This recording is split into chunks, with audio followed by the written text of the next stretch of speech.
Stonewall 25 is sponsored in part by the National Capital Benefits Corporation, providing financial empowerment through viatical settlements. Additional support provided by the Gay and Lesbian Visitor Center of New York, The Advocate, Next Magazine, 10%, the H. Van Ameringen Foundation, the New York State Council on the Arts, and In the Life members nationwide.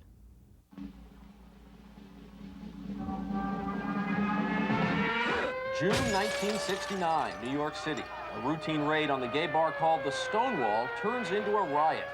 Police are attacked with bottles, rocks, and firebombs. June 1994, New York City. 25 years later, lesbians and gays from every state and 100 countries fill the streets and stadiums. The riot makes national headlines. Radical gay organizations form overnight, and a movement is born. 25 years later, hundreds of organizations flood to New York to attend a week of marches, meetings, sports events, and vigils. An era of gay pride begins.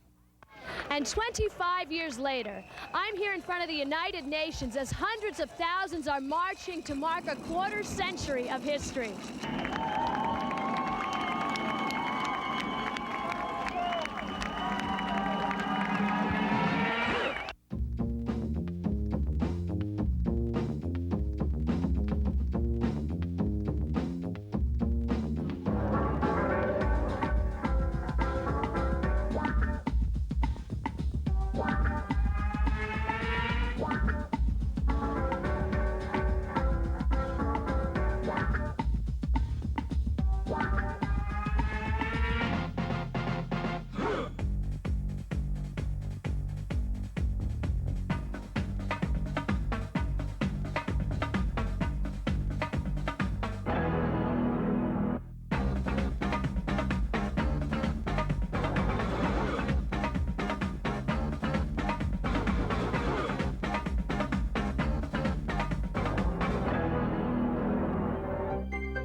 This is Sheridan Square, in the heart of New York's historic Greenwich Village, the home of the famous Stonewall Inn. Hello, everybody. I'm Garrett Glaser. And I'm Katherine Linton. In 1969, the Stonewall was the largest gay establishment in a city where all gay bars were officially illegal. Even with regular payoffs to the police, the bars were subject to frequent raids meant to harass and intimidate the patrons. In 1969, gay men and lesbians faced a threatening society. Homosexuality was a crime, a sin, and as defined by psychiatrists, a mental disorder. If arrested in a raid, a gay person could lose his or her job and home, family love and support. It's no wonder most gay people stayed firmly in the closet. One of the most important developments coming from Stonewall was the realization that there was a gay community with shared experiences and history. This history is now being documented, and the field of gay studies is growing by leaps and bounds. Eric Marcus went to a groundbreaking exhibit of gay history, the first of its kind, at the New York Public Library.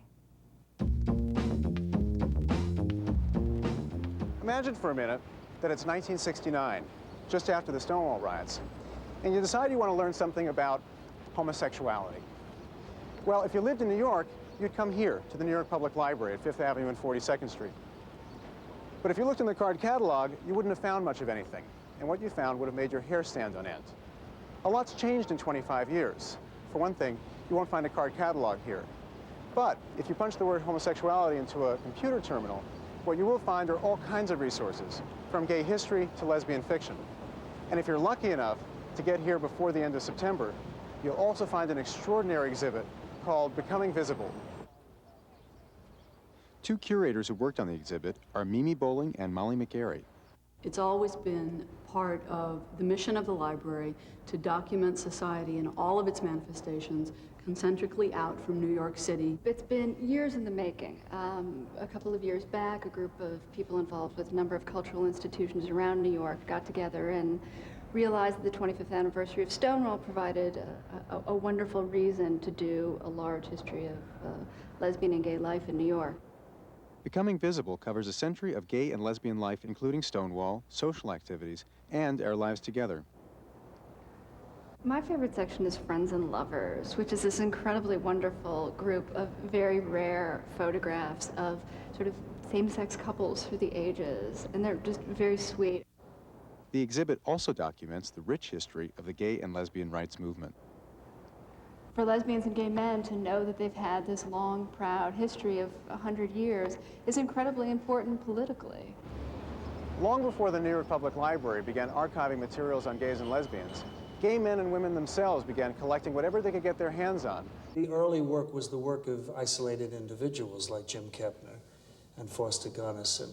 And then post-Stonewall, it's Joan Nestle and Deborah Adele who began Lesbian Her Stories, essentially out of their own apartment. The archives grew out of a women's caucus and a consciousness-raising group. This is all language of the 70s, you know, the Gay Academic Union that met in 1972. And we were concerned then that the markings of lesbian history were going to be lost. More than a few authors and historians have made use of these archives in writing gay and lesbian history. In the 1970s, documentaries like German filmmaker Rosa von Praunheim's Army of Lovers brought the gay and lesbian movement to life. This is what we've been waiting for. Then, in the 1980s, before Stonewall, brought the early history of the movement to a national audience. Learning about gay and lesbian history also takes place in the classroom. Martin Duberman is one of the academic pioneers who led the way. Recently, I was at Allegheny College, and it's in Meadsville, Pennsylvania, a very small conservative town. And this fall, they will have a minor in gay and lesbian studies. 25 years ago, there was no place for us to explore our history, whether it was in libraries, museums, or even in books. Thankfully, that's a long time ago. Today, whether you live in New York City, or in Indianola, Iowa, or San Francisco, where a new gay and lesbian center is opening in 1996, we can find that history and embrace it as our own. I'm Eric Marcus for In the Life.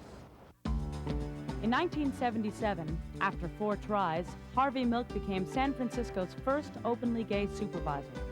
Known as the Mayor of Castro Street, Milk devoted his life to lesbian and gay rights and the rights of all minorities. He led the passage of a gay civil rights bill for San Francisco and was instrumental in the defeat of one of the first anti-gay initiatives. After only 11 months in office, he was assassinated by fellow supervisor Dan White. His early death was and still is a great loss.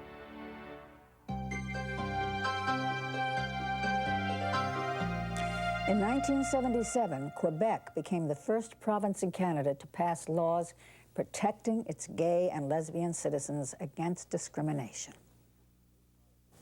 And in 1982, Wisconsin became the first U.S. state to pass a gay rights statute.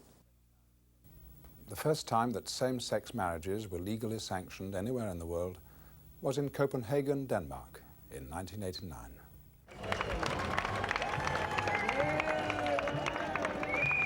The feeling here today is incredible. There's a true sense of unity. There are representatives from over 70 nations. They're all here to call upon the UN to extend the Universal Declaration of Human Rights to include lesbian, gay, drag, and transgender people, as well as people living with AIDS and HIV. The Universal Declaration of Human Rights was first adopted by the General Assembly in 1948.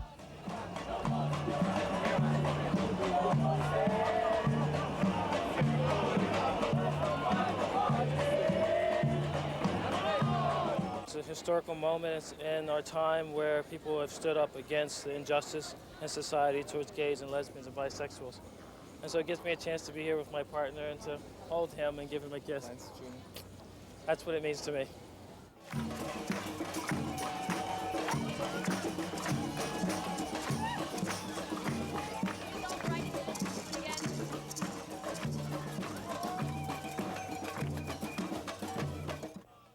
One of the many events happening during Stonewall 25 is the annual conference of the International Lesbian and Gay Association, or ILGA.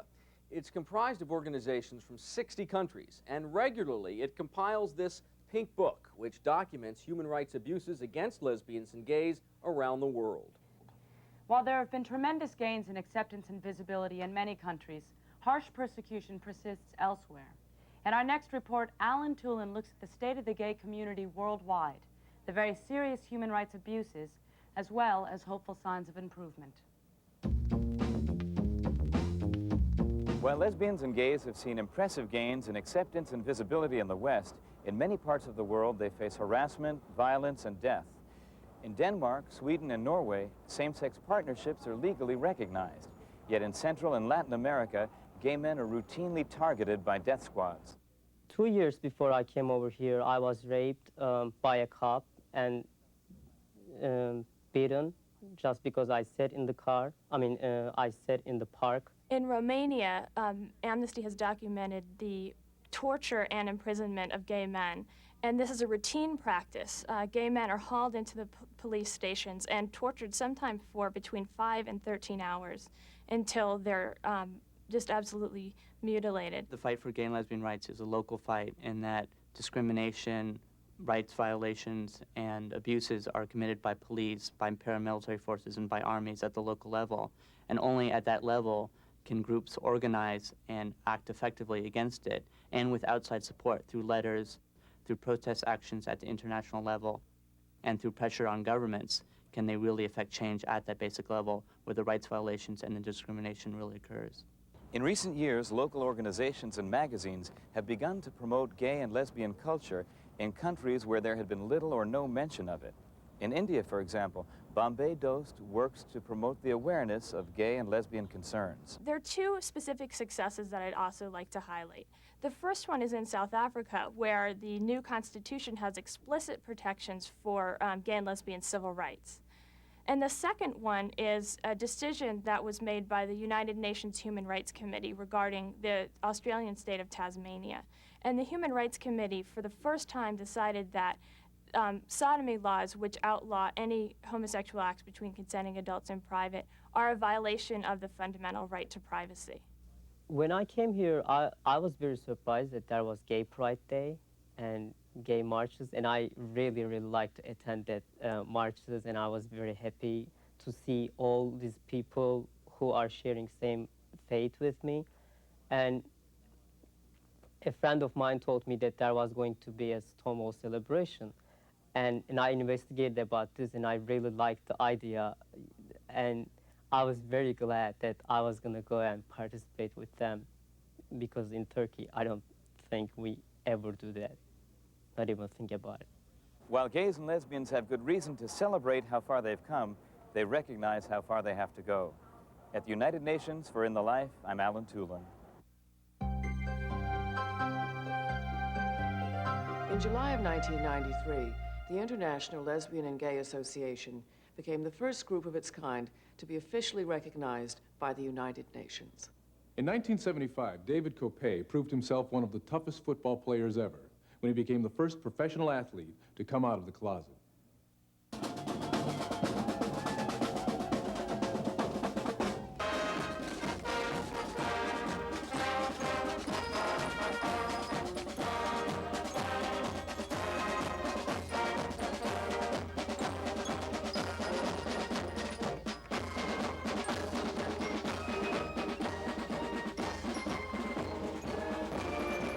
Visibility.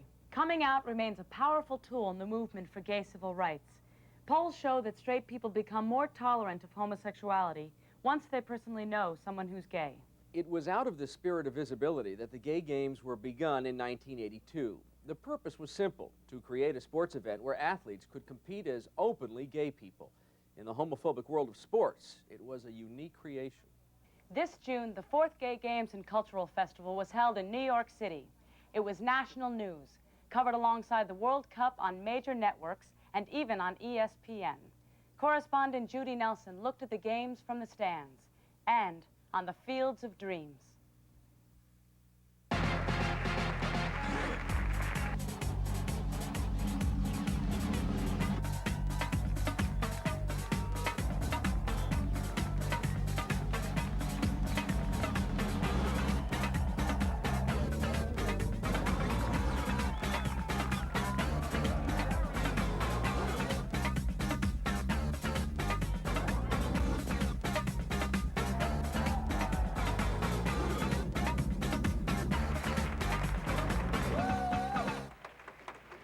Hi, I'm Judy Nelson, and this is the 4th incarnation of the Gay Games, a celebration of athletics and community that has taken place every 4 years since 1982. This year's games are the largest ever, with almost 11,000 athletes from 44 countries participating in 31 different events in locations all over New York City.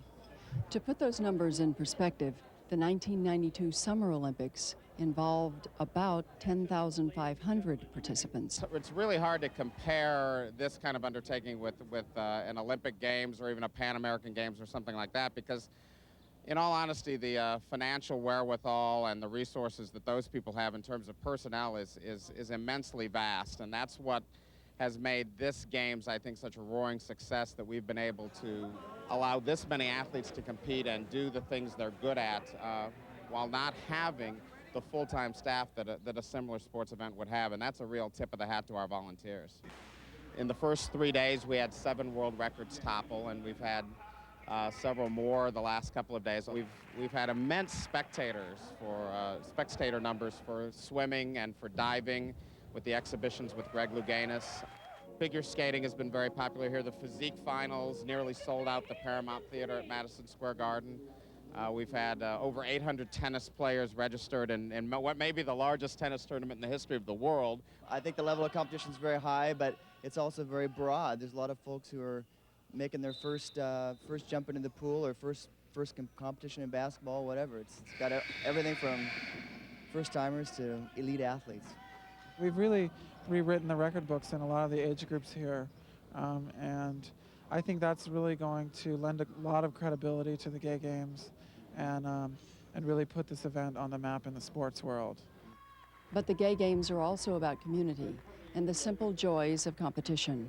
In conversations with competitors here this week, David Serber found out that there are no losers at the Gay Games.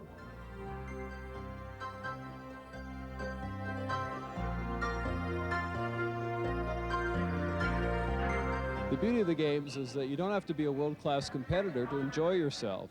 Because so many gays and lesbians live in relative isolation from each other, just the simple act of coming together is by itself a powerful event. You don't have to hide anything, and in elite sports, you know, for me, I was told a lot of times to keep things under the wing, and here I can be whoever I want, and that actually makes me feel better about my performance. It feels very exciting to be here. I've worked for the last year. I never played water polo before August. I've swam my whole life, so it's kind of exciting being in an event.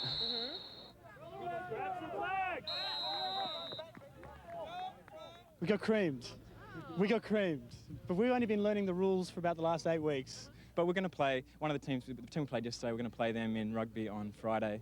So we'll probably get some revenge then, hopefully. But it's really important to say that, like, one of the biggest things about Australia is you always have a go. It doesn't matter, you know, what the odds are, you always have a go. So we wanted to come and have a go, even though it was your rules and we had to learn those rules. You know, we had a lot of fun. We had a great time. The largest events in terms of registered participants included the aquatics events, softball, volleyball, and at the same venue used for the U.S. Open, tennis. Volleyball is the largest sport of Gay Games. It's about 1,350 athletes. There are 165 teams participating. I think probably 30 to 40% of our teams are from other countries. Not everyone here in New York is competing. Many people came just to cheer on friends and lovers who were entered in the events. She's here for 3 days, but I was trying to bribe her to stay for the extra so she could stay for closing ceremonies, you know, but being the responsible people that we are, she's got to go back to work. I'd love to stay, honey. I really would. You know that. I know. I just decided I wanted to volunteer. I had gone to Washington, and I thought that was great last year, and I just thought I wanted to be a part of it. But sometimes it's the events that happen off the field which leave the most lasting image. I was taking pictures of riders warming up and getting up to the start-finish line, and I turned around and I noticed that all these guys were lounging around in each other's arms and being patted, and it was such a good feeling because it was so relaxed and it felt so real that I said, hey, wait a minute, I'm not taking any more pictures of the race. I'm going to take photos of you guys. And so I said, you don't get to see, I've never seen this at a bike race before. It's really a great feeling.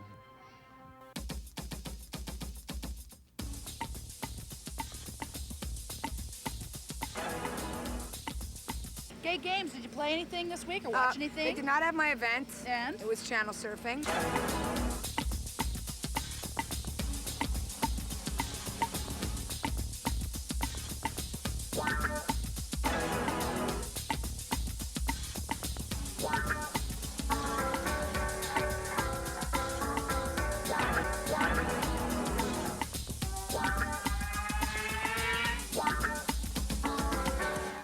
At the Gay Games 4, I'm Judy Nelson.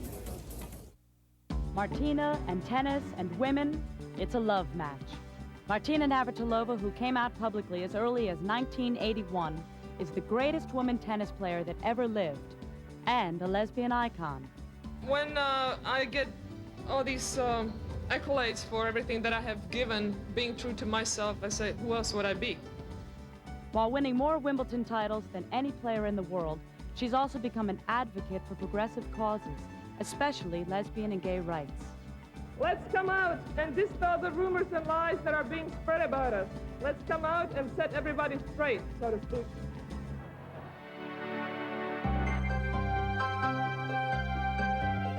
The stage and screen have always showcased transgender characters, but 1982 was a big year for us in Hollywood.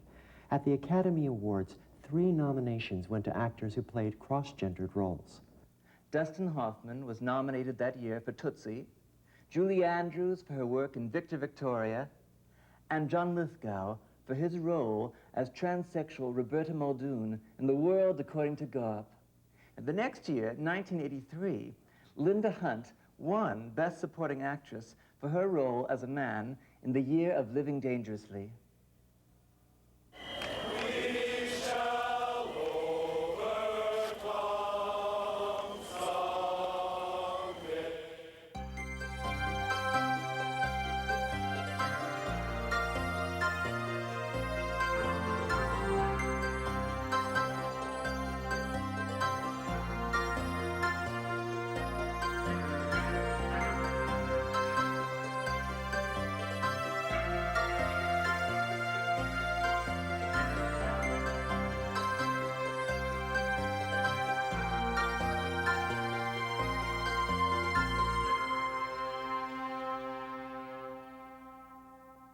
Along with coordinating the largest sports event ever, the Gay Games organized a huge cultural festival as well.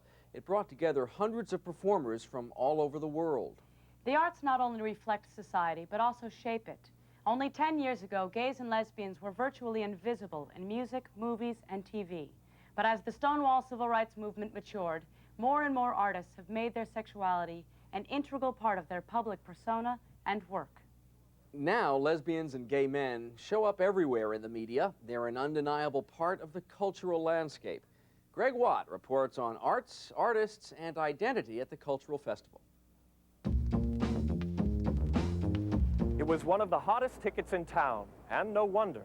A world premiere performance by cutting-edge and openly gay choreographer Bill T. Jones here at Manhattan City Center. But for Bill T. Jones, the week actually began at opening ceremonies. In a reading that electrified his audience, Jones tapped into the anger and energy of the drag queens who began it all at Stonewall. A mantra, he calls it, for how to be whole and how to heal. They think we're bad. Well, let's say, what does it really mean to be bad? I ain't got to do nothing but stay gay and die. That energy, that defiance, is at the core of the Bill T. Jones Arnie Zane Dance Company, whose dancers are as diverse as the community for which this week they performed. We are big and varied, and what I was trying to do in the speech and what I'm trying to do this week is love us. And to keep looking forward. It is something the dancer, who is HIV positive, accepts as a challenge. I don't know if it's denial or what have you, but I continue with my hopes and dreams for a future intact. That's the first rule. If it's hypnotism, whatever you have to do, behave as if you will be here. Then, if death comes tomorrow, I don't feel cheated. No, I refuse to feel cheated. I'm at the banquet now. His message to the new lesbian and gay generation? Get a life education, do what you love, and be who you are, completely. So even to a 19-year-old, I say, you got the responsibility of your own future. And you don't have to be a victim.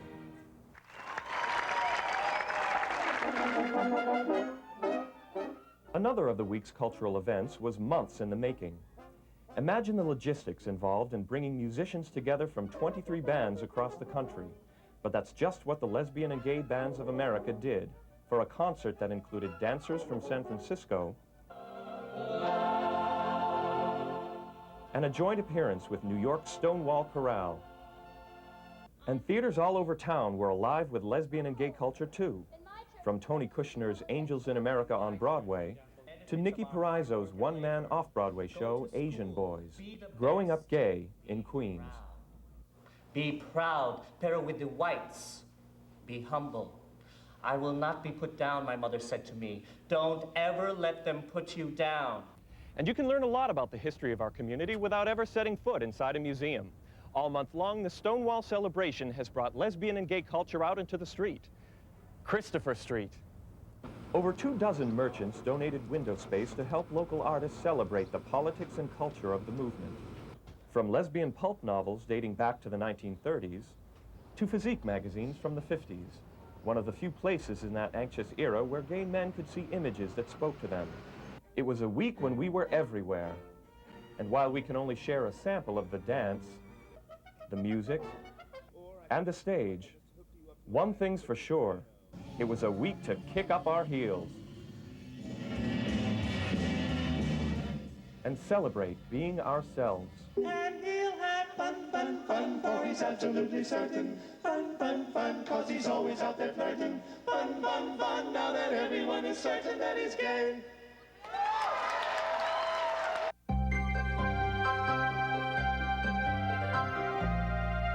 The first American gay chorus was the San Francisco Gay Men's Chorus, founded in 1979.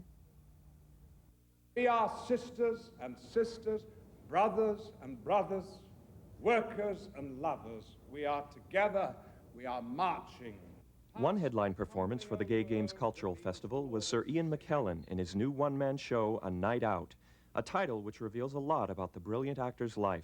If that title's got any wit to it at all, it is that it nicely encapsulates the two sides of my life. One is the mainstream actor who's pursued that career pretty heavily for the majority of his career, and the outside is the other side of me, which frankly is the main part of my life at the moment, the activist rather than the actor. In 1991, Sir Ian became the first openly gay man to be knighted, and immediately put that honor to use for the gay and lesbian cause. What a wonderful opportunity to use the knighthood, the stamp of the establishment's authority, against the establishment, and say, I am a gay man, you've given me a knighthood, why do you persist in having laws which discriminate against me and my brothers and sisters?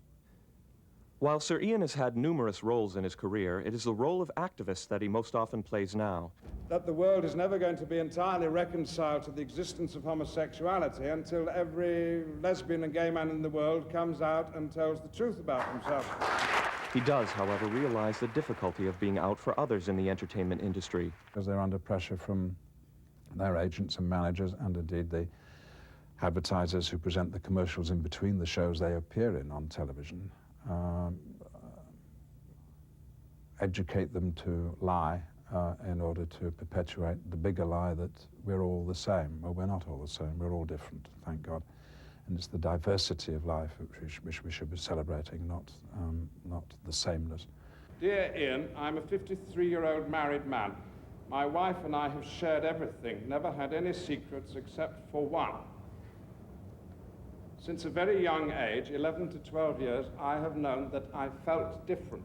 As for people younger than me, they probably have much less of a problem with being out, because the ground has been prepared for them by other people who they should respect and remember, and if they don't know anything about them, should learn about. And if they are boogieing down in the clubs and the bars, and they think, what does it matter? What does the gay rights movement matter? Why should I contribute the odd dollar? Why should I go on the march? Why should I read a political paper from the gay point of view? Then they too are missing out, because there are millions of gays and lesbians in this country who are not lucky enough to go to clubs and bars, who daren't pick up your magazine, who feel they would be sacked from their job if it were known they were gay. And you only realize you've got a responsibility to those people who you'll never meet when you realize that you've got a responsibility to yourself. And that responsibility is to get out of the closet. And we all know it's not easy. But when you do, you'll find there are so many friends there to support you and help you. So that's my message.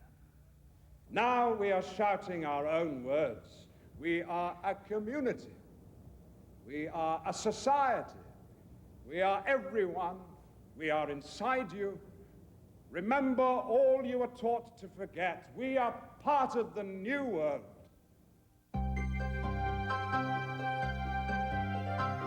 In 1984, Harvey Fierstein won the Tony for Best Book of a Musical for La Cage aux Folles and set an example for gays and lesbians by thanking his lover on national television. Was that so wrong? This past year, Tom Hanks won the Academy Award for Best Actor for his performance as a gay man in the film Philadelphia. But he was not the first to win for playing such a role. In 1985, the Oscar was awarded for the portrayal of an openly gay window dresser. The actor was William Hurt, and the film was Kiss of the Spider Woman. Harvey Fierstein has been an openly gay performer and playwright since the early 70s and has won 3 Tonys and 2 Drama Desk Awards, being his out and outrageous self. If you see a picture of me in the paper with that person, then you know they're straight. Because other gay celebrities would not be anywhere near me. He is best known for his Broadway play and movie Torch Song Trilogy, which tells a semi-autobiographical story of a drag queen performer who creates a world for himself and a world that rejects him. The closet's a killer. The closet kills our freedom, kills our self-esteem, and ruins our lives. There are an enormous number of gay groups participating in today's march. There are 62 different contingents. There are international organizations, political organizations, cultural organizations, environmental organizations. There are groups of families, gays and lesbians marching with their kids, gays and lesbians marching with their parents. There's even a group marching to protest the march. This is truly a march that has something for everyone. In 1969, few places existed outside of the bars where gay people could congregate openly. A few pioneering pre-Stonewall groups, like the Mattachine Society and the Daughters of Bilitis, formed the beginnings of an organized gay community. But they existed for the most part in an underground network of hand-copied newsletters and secret meetings. In the years after Stonewall, hundreds of organizations formed to attack the fundamental roots of homophobia in law, religion, and society. But they also help build a community. These groups affect not only how culture perceives lesbians and gay men, but how lesbians and gays perceive and define themselves. Our correspondent Darius DeHaas reports on how the post-Stonewall organizations are creating a sense of family. Organizing is really the only way to affect social change in a long-term basis. There's a level of credibility that our lesbian and gay community has nowadays that is directly proportional to the amount of organizations that exist. Organizations bring to the energy and the passion of individuals a kind of concentration and direction. The dictionary defines the term organizing as creating a structure for united action. After the Stonewall riots, gay men and lesbians created more structure and more organizations to combat prejudice and strengthen self-esteem. The positive parts of organizing in our community gives us a sense of belonging, gives us a sense of family, and in many instances, we as lesbian and gay people are ostracized from our families, or we don't have the opportunity to share and incorporate support systems that validate who we are as lesbian and gay people. We really need to make sure that the gay and lesbian community gets organized in every city, every town, every state, and then nationally. We began with the idea that by creating a political organization that the civil rights of lesbians and gay men could be advanced and protected and defended. Very soon after the founding of the organization, the American Psychiatric Association repealed or reclassified homosexuality so that it was no longer considered an illness. Other organizations which fight for political empowerment, visibility, and legal protection include Lambda Legal Defense and Education Fund, the Human Rights Campaign Fund, the Gay and Lesbian Alliance Against Defamation, and the Victory Fund. The mission of the Victory Fund is to endorse openly gay men and lesbians for public office, and that's local, state, and federal. We endorse only openly gay and lesbian candidates. When Gail Shibley won, she's in the state representative in Oregon. 2 other people out in Oregon came out of the closet. So it's very exciting. Once we show that you can win, you can run openly gay or lesbian, and you can win, we're going to have a lot more people out. So it's very exciting. God is the joy and the strength of my life.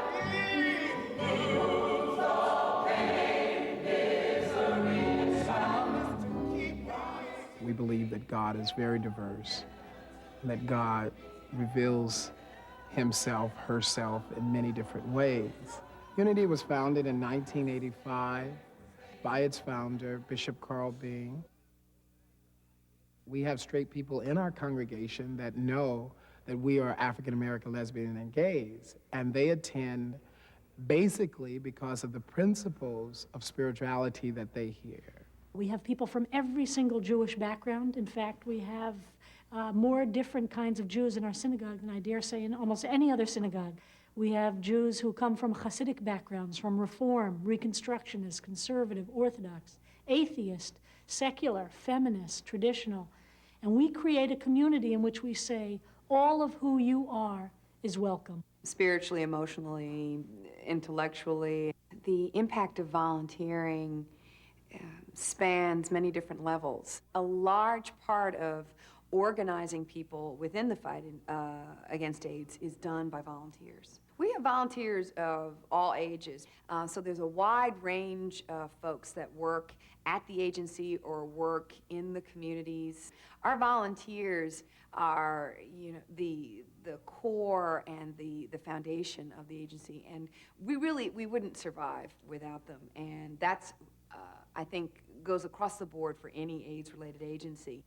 There's a gay and lesbian organization for everybody from senior citizens to high schoolers to friends and relatives.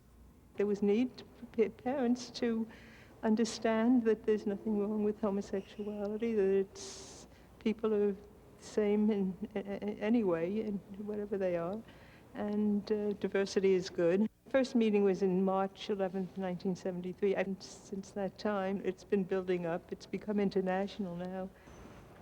The gay and lesbian community is truly one of diversity.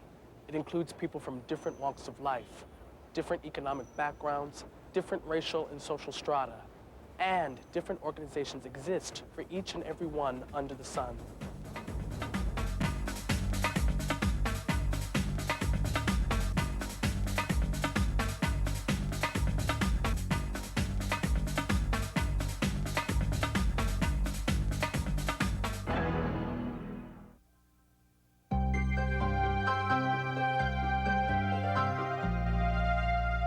年前、東京の若いゲイグループが東京都を相手に訴訟を起こしました。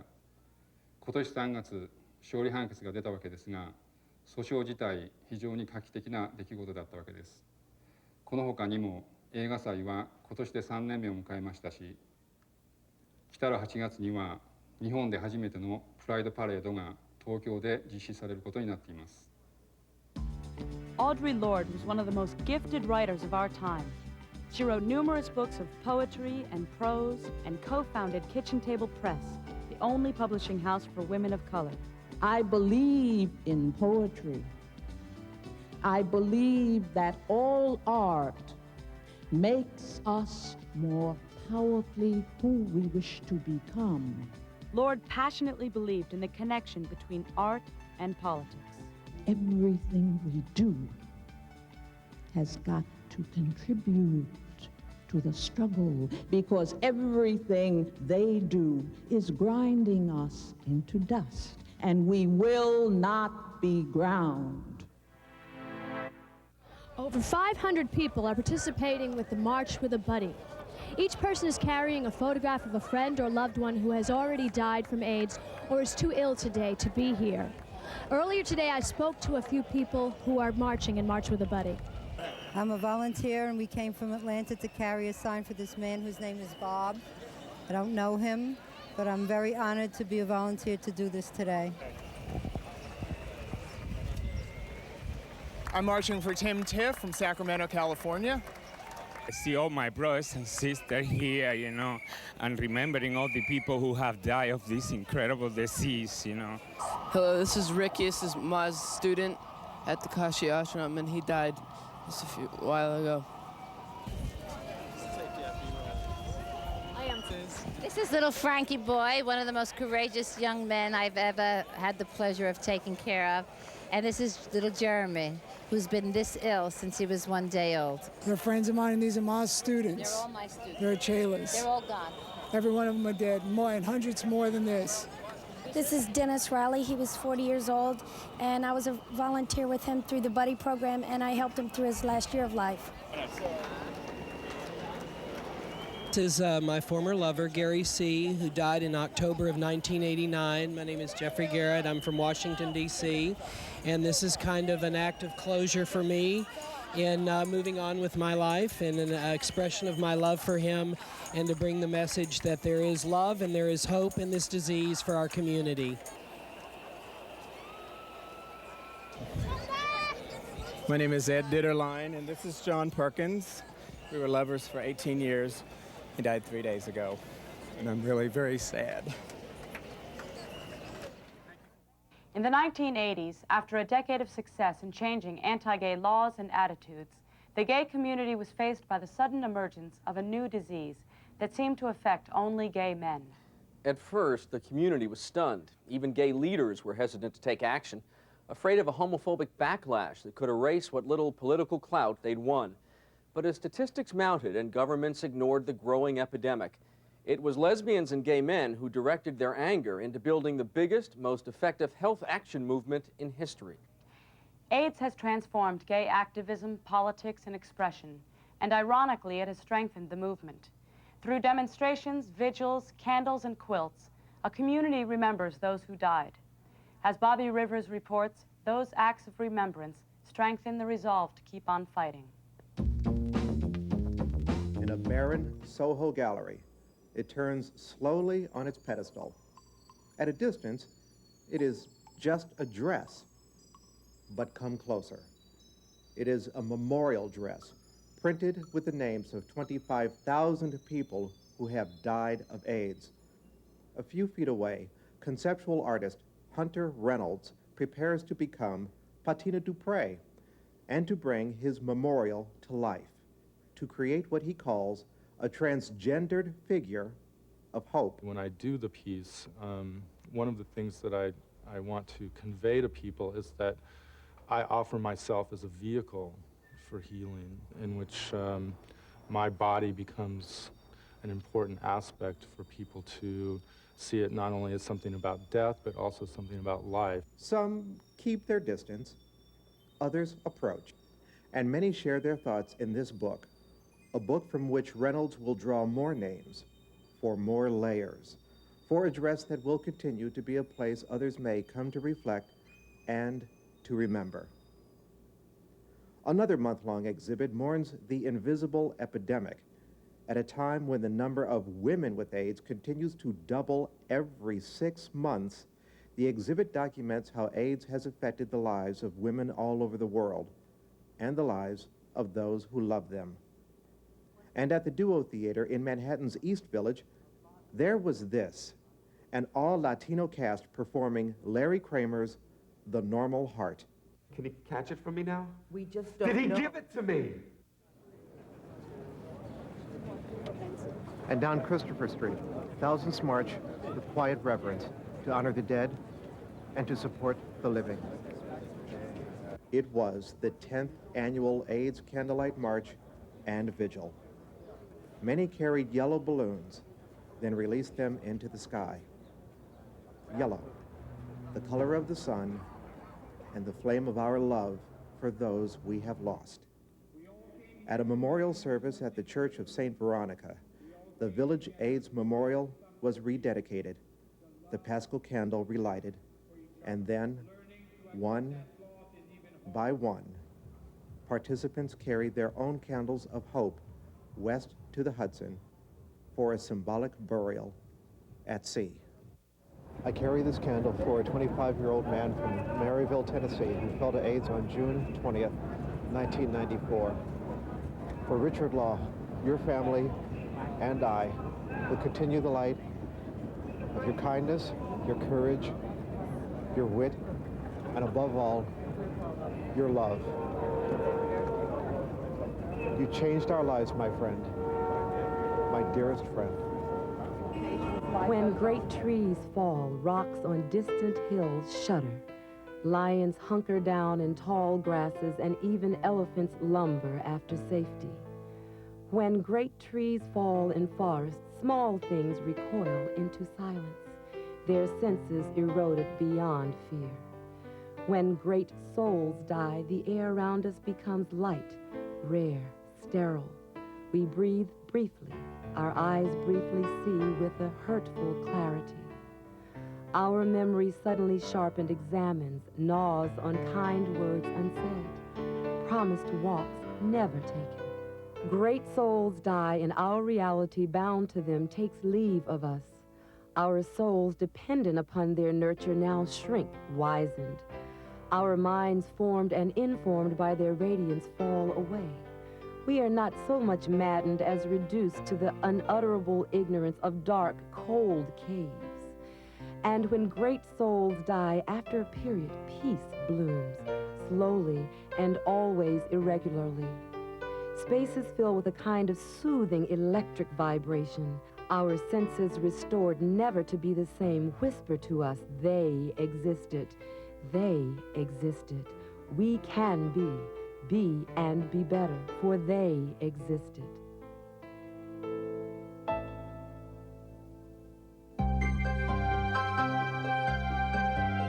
In May of 1978, San Francisco designer and activist Gilbert Baker was asked to create an exciting new symbol of the lesbian and gay movement for the city's upcoming Freedom Day parade. Baker chose the rainbow flag. According to Baker, a flag must transcend the personalities behind it and symbolize the community it represents. The flag has become a symbol which has led Pride Day celebrations throughout the country for well over a decade. The rainbow flag's bright alliance of colors represents the diversity, strength, and unity of gay and lesbians throughout the world.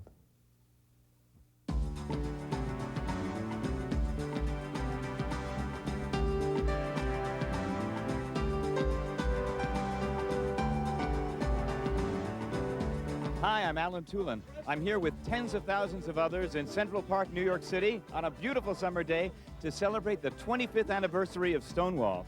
Today we begin our second quarter century of global visibility, continued activism, and a total commitment to equal rights for all. 25 years after Stonewall, lesbians and gays are more visible and vocal than ever. As we've seen, gays and lesbians can win elections, serve on school boards, and achieve a level of respect in the workplace and in their private lives. But while there's been much success, significant challenges remain. Even today, few governments have enacted laws preventing discrimination. Most organized religions still consider homosexuality a sin. Lesbians lose child custody battles, soldiers are drummed out of the military, gay teenagers are kicked out of their homes. At the rally capping the Stonewall 25 events, speakers from across the globe tackle the issues still facing gays and lesbians as the gay rights movement lurches into a new millennium. We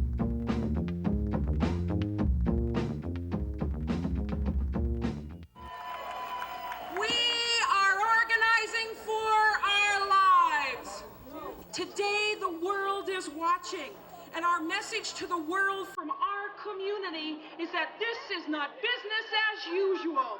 You must be political if you are going to be gay. That's all there is to it. No one's rights are safe until everyone has equal rights.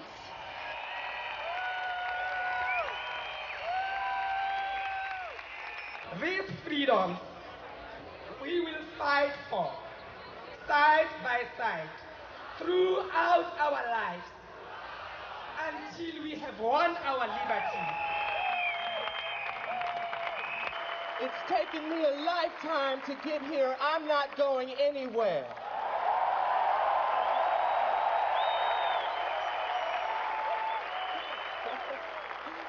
Everybody say love. Everybody say love. Now drive that down to the UN. Happy Stonewall 25! Happy birthday, dear Stonewall. Happy birthday to you. What if they were at another bar that day? I mean, what if they were at like Fifi LaRue's? We would be commemorating the 25th anniversary of Fifi LaRue!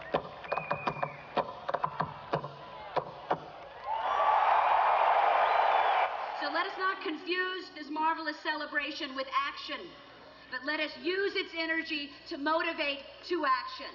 Let us promise to each go home and every day do something that makes a difference. It begins with coming out.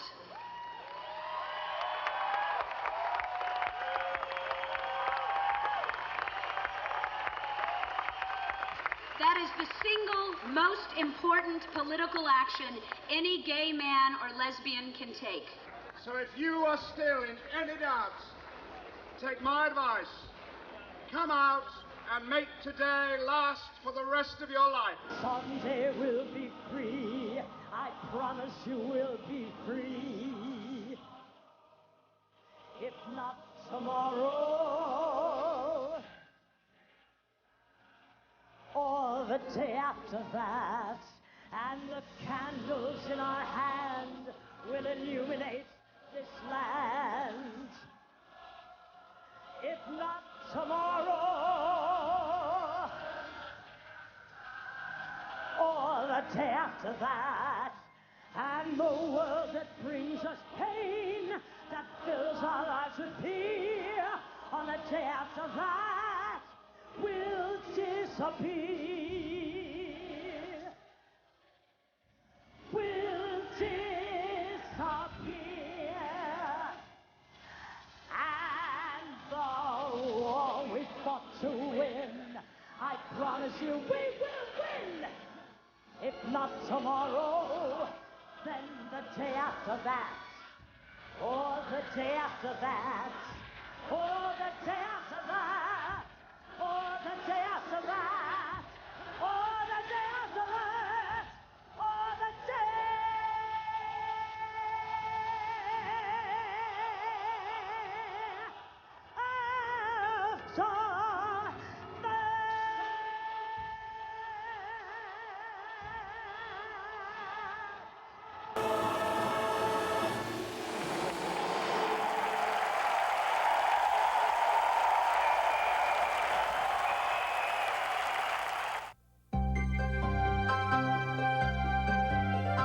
25 years ago, gays and lesbians battled police to protest a raid at the Stonewall Inn.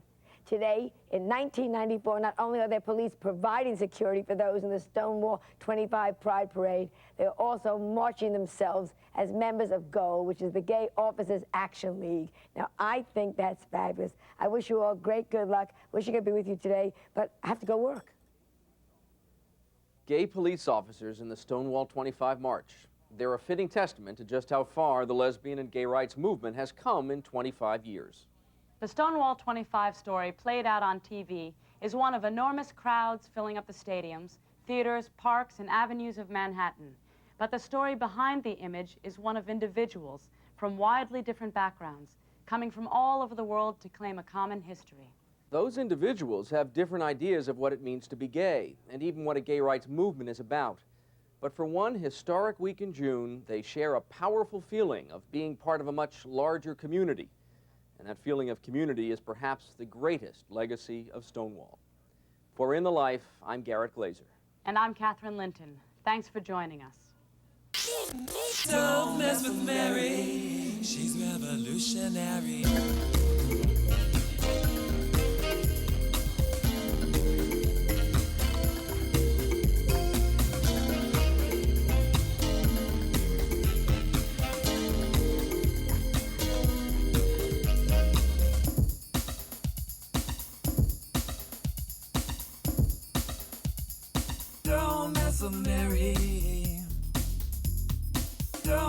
for Mary.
National Capital Benefits Corporation is pleased to have provided funding for tonight's program. While we hope our contribution has been helpful, your continued support of this series is more important. Additional support provided by the Gay and Lesbian Visitor Center of New York, The Advocate, Next Magazine, 10%, the H. Van Ameringen Foundation, the New York State Council on the Arts, and In the Life members nationwide.